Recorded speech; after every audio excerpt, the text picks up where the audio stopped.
I voted no not because I'm defending Kong Kiko Barsaga. No? Tulad ng sinabi ko, mga kasalanan siya na dapat natin bigyan ng penalty o dapat natin parusahan.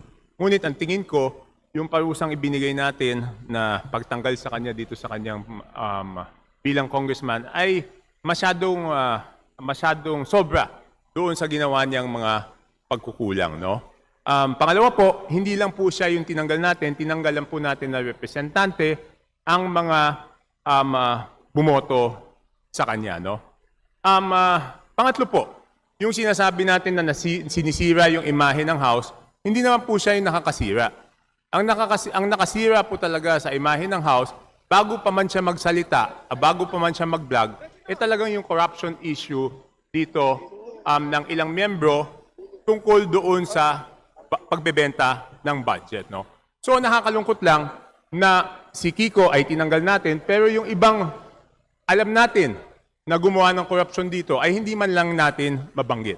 At panghuli po, yung kanyang mga ginawang kasalanan na ang basihan ay social media, may para naman po para siya mapanagot at siya makasuhan ng cyber libel.